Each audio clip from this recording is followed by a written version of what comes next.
Driven, How Adversity Helped Me Find My Greatest Potential. And the author of the book is none other than Steph Hammerman. Welcome to the show, Steph. Hello, thank you so much for having me. This is so exciting. I'm so Yes, how are excited to be you? here. I'm doing good. We were just chatting. It's quite early here in Arizona, so pretty big time difference, but I am excited to be starting my day with you guys. Yes, we are also excited to have you here on our show and excited to know about your book, your wonderful book, Driven. But before Yes. we go into that, I would like to know a little about you. Who is Steph?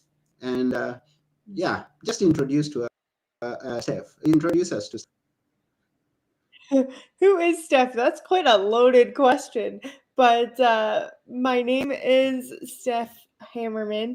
That was my maiden name. I actually got married almost 2 years ago. My name now is Steph Roach, but Steph the Roach doesn't sound the same as Steph the Hammer. So I decided to keep that professionally. I am 32 years old, live here in Arizona with my husband and our lovely little puppy, Hexie. I have cerebral palsy, so I was born with CP, and I am a cancer survivor, which I'm sure we'll talk about, as well as a business owner. So I have a lot of different hats, wear a lot of different hats, but I definitely try to do my best in all aspects of my life. That's a wonderful introduction. And for those who are tuning here and don't get a chance to see Steph before, for your information, Steph is sitting on a wheelchair. And Yes. yes, I have to apologize to you, Steph, because before we started the show, I had to make you move the camera, move your Oh, wheelchair to be you're fine. but then you were so energetic in trying to set everything up, and I could see the potential that you have of doing things, just working things by yourself, and your husband is not Yeah. around right now. So that's quite a good intro. Yeah, my husband is sleeping right now, but I do have cerebral palsy, so that means that I have to use crutches and a wheelchair to be able to get around. And the wheelchair is a little bit bigger than my human body, so maneuvering in smaller spaces is not always easy. But that's everyday life. I've been adapting since I was a little girl, and I really don't know anything different. So it's not really like it's an inconvenience. It's just part of who I am, and I don't know anything different. So I was born like this, and that's all I really know. Talking of when you were a little girl, how was it Yeah. growing up? Growing up was pretty interesting. A lot of people assume that I would like have like endured like a lot of bullying and things like that, but quite honestly, I had incredible friends.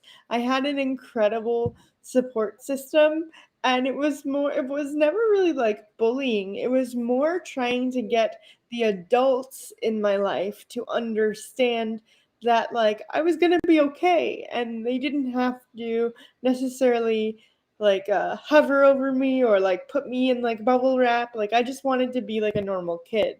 Something that you'll learn in the book is that I'm one of four children, and one of those children is my twin brother. So my twin brother was born completely able-bodied. We both obviously were born together, and we were born 3 months premature, and I was a really small baby. I was 1 pound 15 ounces when I was born. So I lost a lot of oxygen and blood to my brain, which caused me to have cerebral palsy. And basically, like the simplest way that I can describe CP is the messages from my brain to the rest of my body don't always function the same way as it would for you. So if you dropped your keys on the floor, it could take you 2 seconds to pick them up. It probably takes me about 30 seconds to pick mine up. So I know what I want to do. Intellectually, I understand everything. Cognitively, we're having a conversation, But if physically you wanted me to do something, it's going to take a little bit longer. Does that make Mm. sense? And that's very logical. I mean, talking of the challenges that you have, and the inspiring thing looking at you and the things that you do, and now that you have a book written, is that we have so many able-bodied people around who go around complaining, who go around not doing the right things that they should be doing, and you're there inspiring people. So we once So again, once again, thank you. you're Yeah, you welcome. said something. I was going to say, a big part of my life has been fitness, right? So Mm-hmm. you see the cover of the book is a time in my life where I was in a competition and I was doing, for those that don't know what CrossFit is, it's just functional fitness.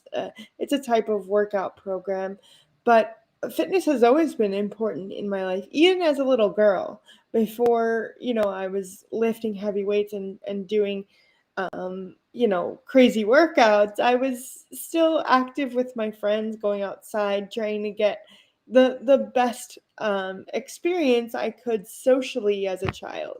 So I'm pretty lucky that way. Mm-hmm. And you talked about you wanting to live life just a normal way that the other people are living. So that means that you went to a mainstream school. I mean, just like Yeah, any other person. That's good. And the I did. teachers were cooperative and helpful, I guess. Yeah, so I mainstreamed school when I was 5 years old.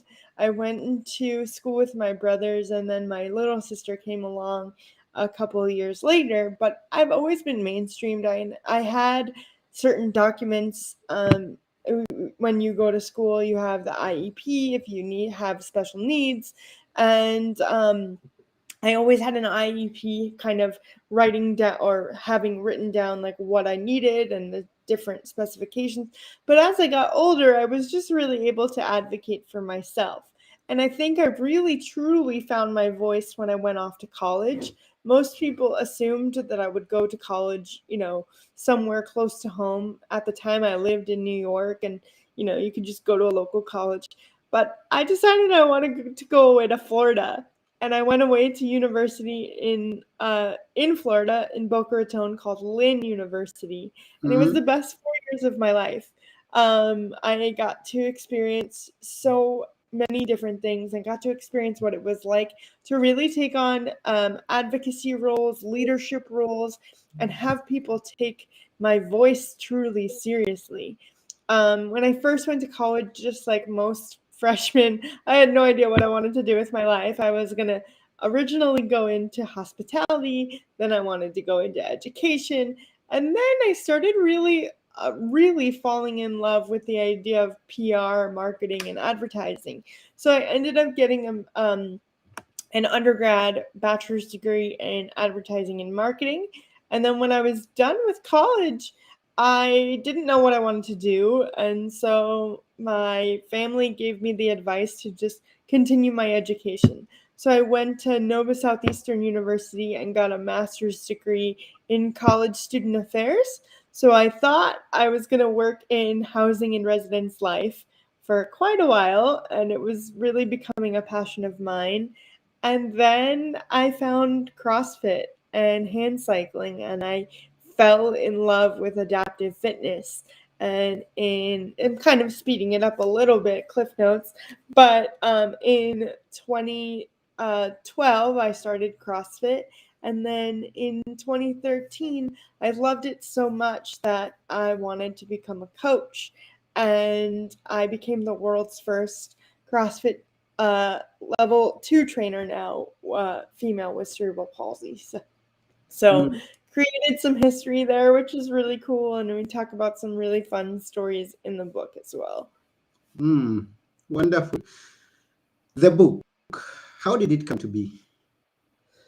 Oh man, this is something I've wanted to write since I was probably 8 years old. Um, I don't know if you remember, but when Oprah had her show, she used to have like a Oprah's book club, and I remember like sitting in front of the TV and just being like, one day I want her to read my book. And that's still a goal of mine. I want to get Oprah to read my book somehow. Mm-hmm. But so, Oprah, if you're watching, please read my book. So, so, I've always had a knack for writing. I've always had a knack for wanting to tell stories. And it took a long time because I wasn't really ready to write the full book. There were many times where I thought I was, and 2020 came, and just like everybody, we were kind of in lockdown, and I thought, what? There's no better time than now. So it was definitely a process. I had a lot of guidance and pointing me in the right direction, but I'm so proud of it. Hmm. And it's good that you always have someone who's by your side, supporting you, encouraging you, showing you the way forward. And we are just excited that you told us that you recently got married. Whoa, that's amazing. Yeah. We are excited for you. Thank you. In your writing, what would you say? Although you say that you had some guidance, some support, what was your biggest challenge once you started writing it? What was my biggest challenge? On writing, in writing the book. I would say the uh, I would say probably just navigating the challenging parts Mm-hmm. of my life, because not everything is sunshine and rainbows. Not everything felt motivational at times, and there's a parts in my book where I talk about some really tough struggles, some really tough family dynamics, and I never really wanted to hurt anyone's feelings, but I also wanted to be true to myself. Mm-hmm. um at a very young age, I learned what it meant to lose somebody that you loved. I had one of my best friends pass away when I was 15, and it was very sudden, and it was just a kind of like a freak thing, and it kind of taught me how fragile life is. And it's one of the connecting factors in my entire book as to sharing these stories and trying to be as open and honest as possible, because you never know how the reader is going to connect with you. And if somebody's on the other end reading or listening to this book, they can feel like, I've gotten a lot of feedback where people are like, I felt that part of the book, or I could hear your voice saying like this part of the book, and it really resonated with me. So if it helps one person, I'm just super grateful. Hmm, that's great. And you are the one that narrated the book, isn't it? Yes, I am. You narrated. In how many formats is the book? The book is in, I think, three different formats. Mm-hmm. It's in an ebook, it's the hardcover, and it's in the audiobook. The ebook and the audiobook, excuse me, are out right now, and the hardcover is on its way. I have them in my in my possession, but we're having a little printing delay, so you can pre-order it, but it'll be to you in a couple of weeks. Oh, yeah, sure. And we are sharing the link to that book to the Amazon page where you can order that. Now, going back where you mentioned that you'd like to one day be on Opera. Now, I look at your profiles and I see that you've been on some major TV stations. Tell us about that. Yes. I've been very, very fortunate to be on some very large broadcasting situations. So I was on CNN for the first time when I was 7 years old, and then again when I was 23, which is cool. So we got to kind of do two different times on that. And then in 2019, I got to be on Good Morning America and talk to Robin Roberts, and we talked about the gym that I had at the time, and unfortunately with COVID, we had to close that gym, but we pivoted, and I now teach all virtual fitness through the computer, which is really cool. That's wonderful, and people should follow up with you and learn more about that. And you tell us how to get to connect with you. Um, and talking of going there, I know it's going to be possible for you if you've gone up to that level, and if you're on this show today, then you are definitely destined for higher things and bigger Oh, things. thank you. And we wish you all the best in everything. So at this point, I want to appreciate each and every person who is watching us, those who are listening, and those who get to watch us and listen to us after we are through. You can always get our episodes at bookplacemedia.com. And we want to thank all the channels that are tuned. We are live on TikTok, live on Facebook, live on YouTube. And I see some people who are liking. Continue liking, continue sharing it with your friends, because this is why we do it. And don't forget to get the book. Yeah, we said that we are Yeah. going to share the link. And Don't forget to get the book. Yeah, go on. if people are on social media, all of my social media from Facebook to TikTok to Instagram, Twitter, it's all Steph the Hammer, one word. So if you guys want to interact with me on the social media and tell me about the book and tell me what you thought about reading it, I would love to hear that. Wonderful. So you can always find Steph the Hammer. Mhm. Why the nickname? Why the nickname? So my maiden name is Hammerman, right? So Yeah. Steph Hammerman. And so I see your messages. Thank you. My maiden name is Steph Hammerman, and in one of the first competitions I ever did, the announcer was saying the athletes' names, and he said, "And Steph the Hammerman," and the whole place just went crazy. Mm-hmm. So it kind of just stuck. And one of the big stories that I talk about in the book is I had the opportunity to help create the first ever adaptive division in a mainstream fitness competition in 2014. And so Mm-hmm. it gives a lot more people with disabilities the opportunity to understand fitness. And I think when people think about fitness, the first person they think about isn't somebody with a disability, Mm-hmm. and I kind of wanted to change that and kind of flip it on its head. Mm, beautiful. Let's look a bit deeper into the book, Driven: How Adversity Helped Me Find My Greatest Potential. Um, you talk of the foundation as one of your chapters. What do you explain? What do you talk about there in the foundation? Yeah, so I have an extremely close relationship with my grandparents, Mm-hmm. and I've been fortunate enough to have them in my life for 84 years, or I should say in my whole life. So I'm 32 years. Hexie, stop. Sorry, I have a dog. She apparently just wants to wake up.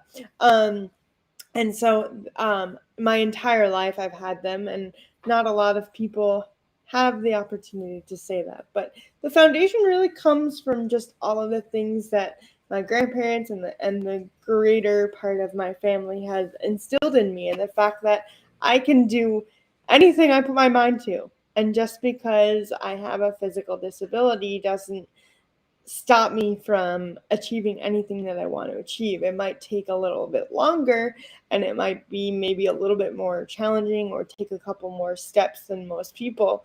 But if I really wanted to do something, I could get it done. Mm-hmm. So that's the foundation. And then the power of choice. What's in it? Yeah, so this one I talked about having the choice to go from um, going to a school for people specifically with physical disability and challenges, and then having the choice to do that or go to a mainstream school. And Mm-hmm. so that really kind of sparked the change because I was given a choice, right? I wasn't told one thing or the other. And so when I decided to mainstream, I kind of took myself out of the disability community for a little bit. Not that I wasn't always in it, but I think I resonated more with the able bodied community. And I started understanding that, I was able to live kind of in both worlds, if that makes sense. Yeah, it does make sense. And each and every one of us who are listening, we have a choice to make. Every time that we wake up and we are facing the Yeah. day ahead of us, there are going to be challenges yet in whatever that is that you choose to pursue. And in your family, in your business, in any organization that you are in, you have the opportunity to make a choice. And taking the example of Steph, then you'd better choose that choice is going to be positive, that is going to be encouraging, if however Yeah, hard it may seem. I think everybody does have a choice, right? And Mhm. sometimes we don't always know if we're making the right choice. And sometimes, things happen for a reason.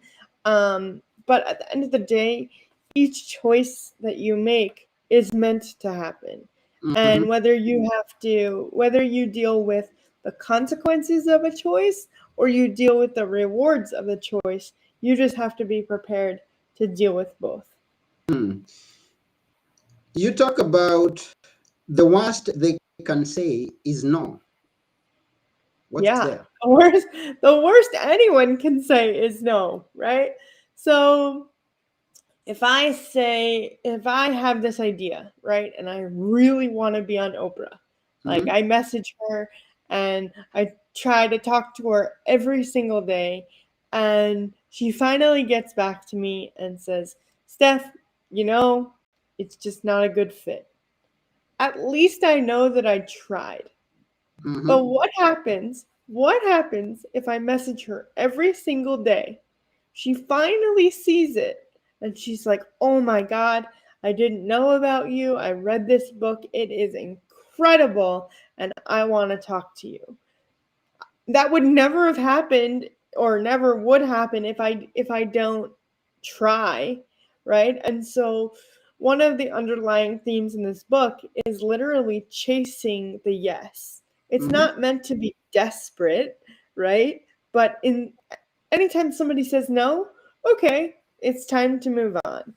If you feel like there's a second opportunity to maybe go back to that person and say, I'm really serious, and they still say no, okay, you learn from it, you learn from that mistake, and then you move forward.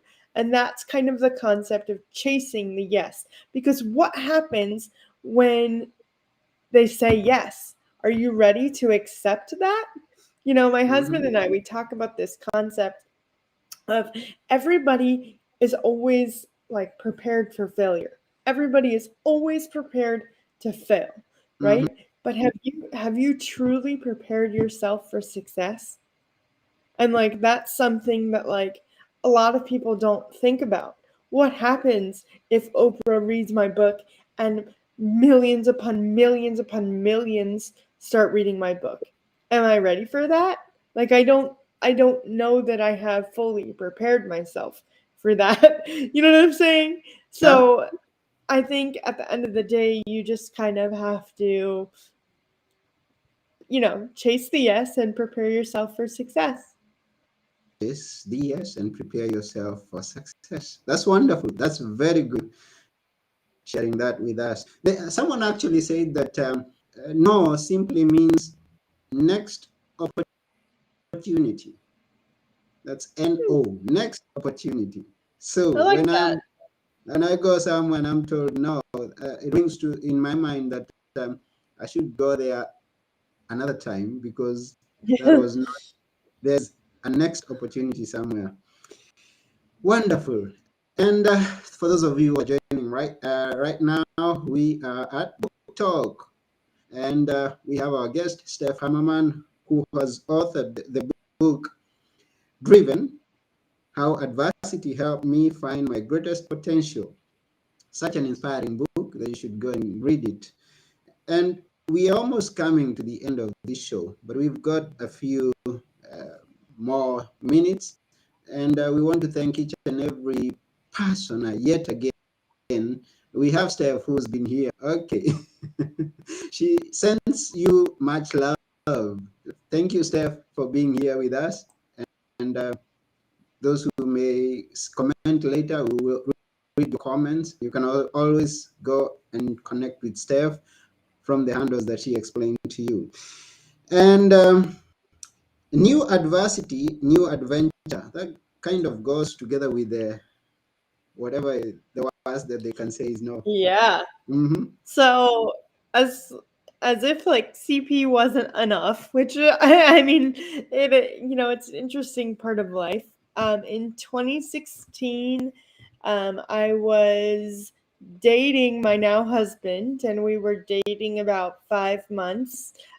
He was a fireman paramedic, and we found a lump underneath my armpit, and that lump happened to be cancerous. Mm-hmm. I had stage 3 Hodgkin's lymphoma, and I had to undergo chemotherapy and Lupron therapy for 6 months.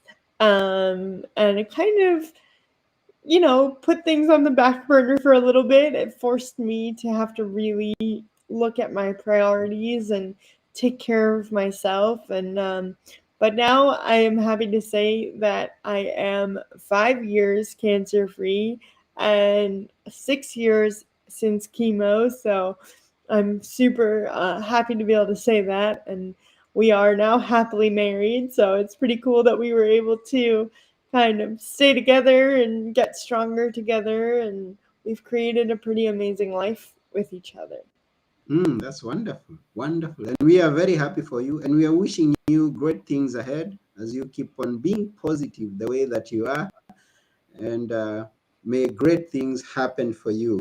And the last chapter that I will mention, I haven't mentioned all the chapters. Hey, you who is listening, you should book and know what is in all the other chapters. But I've got to mention one more chapter, which is in the book, Staying Driven. Yeah, staying driven. So staying driven as a general concept is really just trying to stay positive, stay moving every single day. But staying driven is actually a business that I created out of the pandemic. So I used to own a CrossFit gym, and we had to unfortunately close that gym because of COVID. But Mm-hmm. I still was training people, and they still wanted to be able to come to my classes. So Mm-hmm. just like everybody in 2020, we signed up for a Zoom account, and 2 years later, I'm coaching 30 classes a week. I have hundreds of people that I train each day, pretty much, and it's a pretty incredible new business model. So it's been definitely an adventure, but definitely a lesson in staying driven. Staying driven. Wow, wow. This is quite an experience that we are getting to hear from Steph Hammerman. Remember, when you go to search for her on her social handles, it's Steph the Hammer.